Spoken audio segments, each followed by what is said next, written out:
Boa tarde, o programa Eclésia traz hoje até si o testemunho de Dom Gregório Rosa, Bispo Auxiliar de São Salvador, que vem até Portugal a convite dos missionários da Consolata para falar sobre a vida e a obra e a atualidade da mensagem de Dom Oscar Romero, arcebispo assassinado há 33 anos neste país da América Central. Muito boa tarde, Dom Gregório, muito obrigado pela disponibilidade. Obrigado por esta oportunidade de falar ao povo português. Como conheceu Dom Oscar Romero? Qual foi o contacto que teve com ele? Recordemos que ele nasceu na parte oriental de El Salvador, na diocese de São Miguel, criada há 100 anos pelo Papa São Pio X. Ele era um sacerdote quando eu o conheci. Ele tinha 40 anos e eu tinha 15, quando começava os meus estudos no Seminário Menor. Depois trabalhei com ele um ano inteiro no Seminário Menor de São Miguel, como seu assistente, em 1968, e tornámos-nos amigos. Nesse ano, 68, nos hicimos amigos. No seu diário, o meu nome aparece muitas vezes, porque éramos muito próximos. Aparece sobretudo quando Romero era arcebispo e tinha de preparar relatórios para Roma, a fim de explicar-se e defender-se de ataques injustos que chegavam contra ele. Isso aparece no diário. Era uma experiência de amizade muito profunda e uma graça para mim muito especial. Isso aparece no diário, assim que era uma experiência de amizade muito profunda. Uma graça para mim muito especial. O percurso de vida do arcebispo Romero, como disse, ficou marcado por algumas incompreensões, por algumas dúvidas. Ainda hoje pensa que há gente na Igreja, e não só, que não entendeu bem a figura que foi. Como é que lembra o percurso, a obra de Dom Oscar Romero? Eu sou também periodista. Eu também sou jornalista e preparei com ele, muitas vezes, um programa de rádio de 30 minutos que era transmitido todas as semanas. Fazia questões muito provocadoras a Romero e uma vez perguntei-lhe: "Você transformou-se, Monsenhor?" Ele respondeu-me que não diria que era uma transformação, mas uma evolução. Esta mesma ideia aparece num documentário da televisão suíça em 1979, um ano antes de morrer. Perguntam-lhe a mesma coisa e ele diz, com mais pormenor, como quando era bispo no interior do país, via as coisas de uma forma e quando chegou a arcebispo e está na capital, descobre de forma brutal o que é a violência estrutural, o que chama de injustiça institucionalizada. E descobre que tem uma vocação, a de acompanhar o povo que está esmagado pela violência, pela repressão, pelos esquadrões da morte, e ser voz dos que não têm voz. Romero vai evoluindo para uma missão profética. Os profetas nunca são compreendidos. Ele, nas suas homilias, fala muito do tema do profeta e compara a missão de Jesus com a missão dos profetas. Ele foi um profeta e por isso foi incompreendido, perseguido, foi assassinado. É muito fácil perceber, a partir daí, o que foi a missão de Romero, o que foi a sua opção, a sua vida, também o seu martírio. Um profeta fiel à sua missão, porque foi, acima de tudo, um discípulo de Jesus Cristo. Porque foi, ante todo, discípulo de Jesus Cristo. Esse martírio, como disse, aconteceu já há 33 anos. Por que tanta dificuldade, se é que se consegue perceber, com o processo de beatificação de Dom Oscar Romero, passados mais de 3 décadas sobre a sua morte? Essa pergunta aparece permanentemente e vou aprendendo a responder com elementos novos. Quero fazer uma breve história deste facto. Romero foi incompreendido, em primeiro lugar, pelos seus próprios irmãos bispos. Quando era arcebispo, eram 6 bispos no país, 4 contra 2. Tinha apenas um bispo a seu favor, que foi depois o seu sucessor em São Salvador. Quando havia votações, perdia sempre. Este é um ponto importante. Sempre perdia, porque eram 2 votos contra 4 votos. Então, esse é um ponto importante. Ele disse uma vez, falando com jovens de um colégio católico: Para uns, sou a causa de todos os males do país. Para outros, sou o pastor que acompanha o povo. Portanto, há duas visões sobre Romero: o homem recusado e o homem amado como pastor. Depois há um segundo momento. Romero é assassinado por um grupo preparado por um militar que fundou um partido político, e esse partido chegou ao poder, governando durante 20 anos. Nunca nesses 20 anos se interessou por Romero. Pelo contrário, interessou-se em ir contra ele, já que tinha morrido por causa deles. Por isso, Roma nunca teve um sinal positivo sobre a canonização por parte do governo, porque Romero era um inimigo. Então, em Roma nunca teve uma sinal positiva de parte do governo sobre a canonização, porque Romero era um inimigo. Há 4 anos, temos um primeiro governo de esquerda que levou Romero a sério.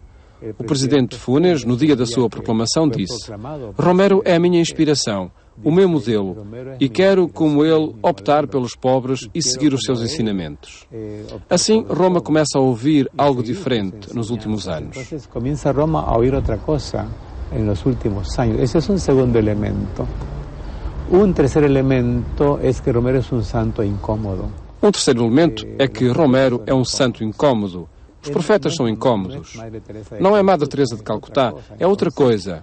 Por isso, é um profeta que, como Jeremias, é incômodo e querem acabar com ele. Estes santos desinstalam-nos, tiram-nos do sítio, obrigam-nos a rever a nossa vida medíocre. Nos obrigam a revisar nossa vida medíocre e a convertir-nos. Isto também foi um fator contra Romero, mas, ao mesmo tempo, há uma corrente cada vez maior em seu favor e os papas foram entendendo isto. O Papa João Paulo II entendeu Romero a partir do ano de 1983, quando visitou o seu túmulo pela primeira vez, e acabou por compreendê-lo bem a partir dos anos 2000 e 2001, quando disse que era um mártir da Igreja.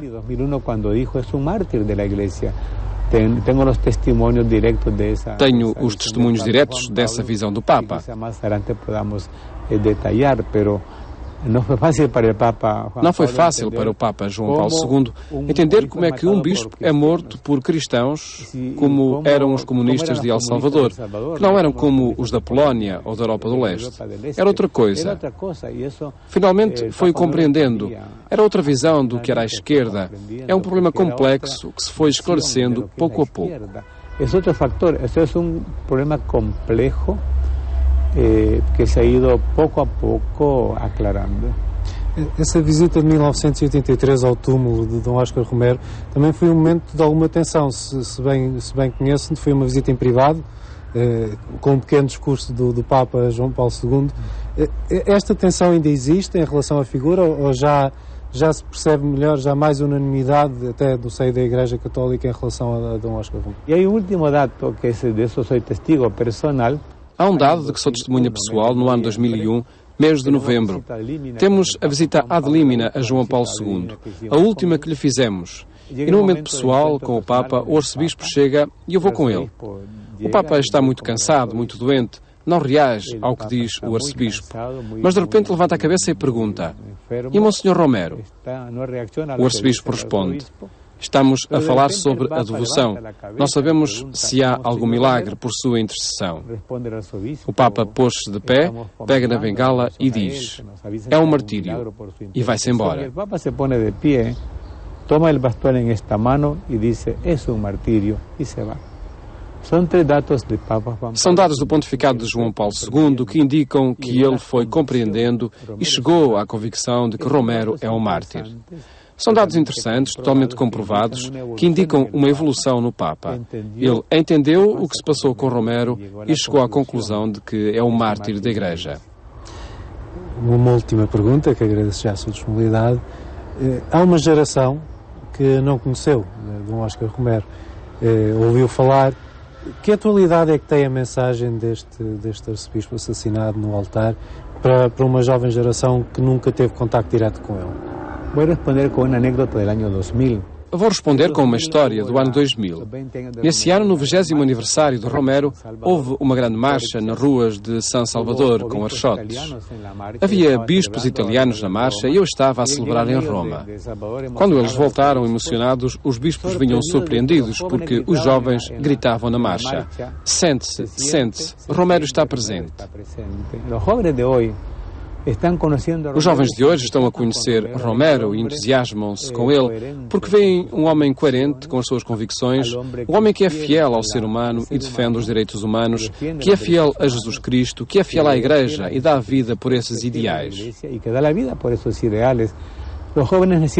Os jovens precisam de algo que dê sentido à sua vida e veem em Romero um discípulo de Jesus Cristo, que é coerente com o que diz, com o que faz. E as pessoas precisam de modelos assim. Hoje vivemos num mundo que não tem modelos, não tem líderes. Romero é um líder, um modelo para os jovens de hoje, para as pessoas, e por isso é um santo muito atual. É espantoso que mesmo no mundo dos não-crentes, Romero seja uma inspiração. Pelo que estamos em muito boa companhia. E com o Papa Francisco temos, penso, o melhor momento para que o processo de canonização possa avançar até ao final. Muito obrigado, Dom Gregório.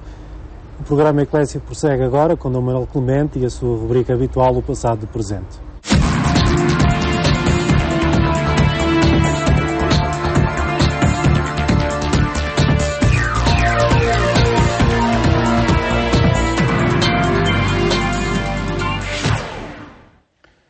É a partir da sala capitular do Convento de Varatores dos Franciscanos que temos falado ao longo das últimas semanas sobre histórias de conversão e de evangelização.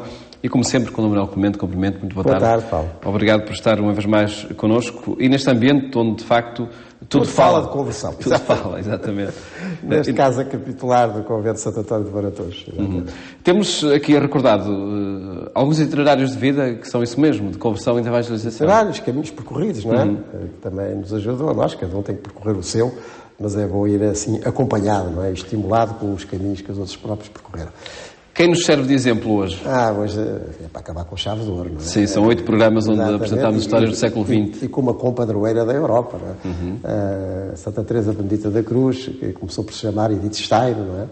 Uma judia alemã no seu percurso de conversão, até acabar aqui na Terra morta, num campo de concentração pelos nazis em Auschwitz, em 1942. Mas vamos, enfim, fazer rapidamente o seu percurso, porque é dos mais interessantes e insinuantes do que uma conversão pode ser e, sobretudo, do que uma conversão pode oferecer. Muito rapidamente, para não nos dispersarmos, apenas um trecho biográfico, depois comentamos 2 ou 3 pontos. Um dia, outono de 1921, peguei ao acaso numa obra bastante imponente. Intitulava-se Vida de Santa Teresa, escrita por ela mesma. Comecei a ler. Imediatamente me senti cativada e não interrompi mais a leitura até ao fim. Quando fechei o livro, pensei comigo mesma: esta é a verdade. A 1 de janeiro de 1922, Edith Stein foi batizada. A 15 de outubro de 1933, aos 42 anos de idade, Edith Stein terminava o surpreendente itinerário que a conduzira de Urcel ao Carmelo. A 2 de agosto de 1942, Teresa e sua irmã, no Carmelo de Echt, na Holanda, tiveram ordem de aprontar-se para deixar o Carmelo em 10 minutos. Uma carta recebida pouco depois anunciava a sua partida iminente para o leste. Veio ainda outra palavra, última confidente de Edith Stein, que brilhou como derradeira chama na noite. A ciência da cruz não se pode adquirir sem que ela nos pese realmente sobre os ombros. Desde o primeiro instante, eu estava convencida disso e dizia comigo mesma: Ave crux spes unica. Ave cruz, única esperança, não é? Sim. Isto é para reler. Um brado importantíssimo da espiritualidade cristã. Então, muito rapidamente contada essa biografia de Edith Stein, a Teresa Benedita da Cruz, o que é que ela nos traz como oferta de conversão? Portanto, trata-se de uma judia alemã que é criada nesse ambiente judaico, do qual depois se distanciam tanto como prática, mas continuando judia. A mãe, sim, a mãe dela era uma piedosa judia. e que é uma brilhante estudante de filosofia, sempre na Alemanha, e vai ser assistente desse grande mestre da filosofia fenomenológica que é Husserl. E era a sua assistente preferida, e ficou com um largo destino universitário previsível, se não viesse o que veio depois sobre a Alemanha, ou seja, o nazismo e, portanto, a perseguição aos judeus. Ela era uma judia, não é? Mas, entretanto, a sua vida tinha levado um outro rumo, sem deixar de ser marcada por essa filosofia que ela tinha estudado e aprofundado com o seu mestre Husserl, portanto, a filosofia fenomenológica, que dá uma enorme atenção à realidade, portanto, àquilo que é um fenómeno, aquilo que nós podemos imediatamente detectar da realidade como ela se manifesta. Numas férias, ela está em casa de um casal amigo e tem acesso à biblioteca, uma belíssima biblioteca que eles tinham, e escolhe um livro, e diz imponente, a autobiografia de Santa Teresa de Jesus, também chamada Santa Teresa d'Ávila. E ela começa a ler o livro da vida de Santa Teresa e já não para. Digamos, esse fenómeno, essa fenomenologia inesperada, entra-lhe pela vida dela. Assim como a verdade que ela vai depois afirmar. Quando acaba, diz, isto é a verdade. Ou seja, a verdade não é tanto o fruto de uma conjetura, mas é algo que nos espera e que se nos oferece. E, concretamente, numa vida, como era a vida de Santa Teresa, ela percebe, isto é a verdade. Eu estou na consistência das coisas e da vida. E de tal maneira que logo na outra madrugada vai à procura de uma igreja, como Santa Teresa é católica, de uma igreja católica. E pede imediatamente para ser recebida na igreja, porque ela tinha encontrado a verdade na vida de Santa Teresa. O padre fica, enfim, um pouco espantado, calma, é preciso um pouco mais de instrução, etc. Mas ela rapidamente será batizada. E assume no batismo o nome dessa santa em quem a verdade lhe for oferecida. Passa a ser Teresa. Vai continuar a sua vida letiva, até no colégio, depois encontra um ambiente de retiro espiritual no grande mosteiro beneditino de Born. Daí que depois ela acrescenta a Teresa o nome de Benedita, de Bento, por causa do mosteiro beneditino, onde encontrou acompanhamento espiritual, que a levará a entrar num Carmelo. Mas estamos já nas vésperas da Segunda Guerra Mundial. E entra num Carmelo, como Teresa Benedita da Cruz, porque essa identificação com a cruz, já não só por via de Santa Teresa, mas por via de São João da Cruz, não é? E da meditação da vida à luz da cruz de Jesus Cristo, de uma vida que se ganha exatamente quando se oferece e quando se participa desta oferta, não é? E a oferta significa sacrifício. Teresa Benedita da Cruz, carmelita. Mas, por ser judia e para evitar complicações ao Carmelo onde estava na Alemanha, ela vai transitar para um Carmelo holandês, esse Carmelo de Echt, onde ela acabará por ser presa, porque depois os alemães rapidamente tomam a Holanda. E vai acontecer uma coisa trágica que nos deve fazer pensar. É que começaram logo as perseguições e os bispos da Holanda protestam. A única consequência que teve esse protesto foi que a perseguição se passou a incidir também pelos judeus católicos, que até aí eram preservados. E pronto, e nessa manhã trágica, ela e uma irmã, que a tinha acompanhado na conversão e no Carmelo, são presas pela Gestapo, são levadas para um campo de concentração, onde são mortas. E Teresa diz mesmo à irmã, anda, vamos morrer pelo nosso povo, vamos nos oferecer pelo nosso povo. É uma judia, continua a ser judia, pertence a esse povo, católica, carmelita, Teresa Benedita da Cruz agora, e que em si mesma, de alguma maneira, resume e oferece também o percurso espiritual e intelectual, no caso dela, da primeira metade do século XX, na Alemanha e na Europa. É por isso mesmo que ela é padroeira da Europa, ou seja, por resumir tão bem o que é um percurso de conversão e de adesão profunda a Jesus Cristo e da verdade que é revelada por Jesus Cristo e captada por cristãos e cristãs autênticos, como é o caso de Teresa d'Ávila e de João da Cruz, e que depois isso mesmo reproduz na sua vida.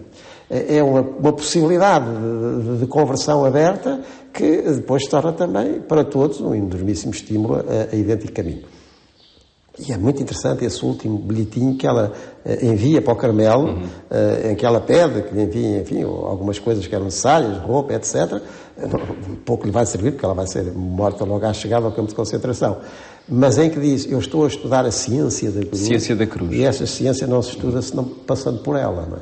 Porque é exatamente na medida em que o caminho de Cristo passa a ser o nosso caminho que nós ganhamos a sua ciência, quer dizer, a sua sabedoria. Portanto, a esperança única também.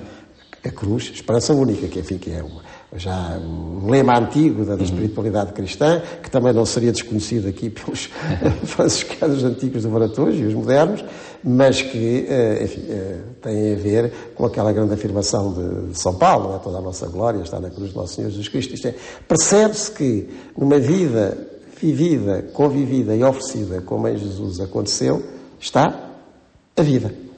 Mesmo em circunstâncias tão difíceis e atrozes como no campo de concentração. Portanto, a vida é, com certeza, sofrida pela generalidade de todos nós, porque nunca conseguimos realizar as nossas expectativas, nem sequer gozar todos daquele bem-estar que é absolutamente desejável e merecido.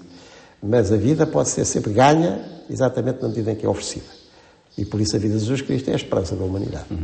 E que também foi uma história recriada e revivida por estes percursos. Por estes percursos todos. E muito bom agora, Edith Stein ficou com-padroeira da Europa, porque, enfim, para o século XX não encontraríamos melhor figura de um cristianismo essencial, encontrado, vivido, oferecido.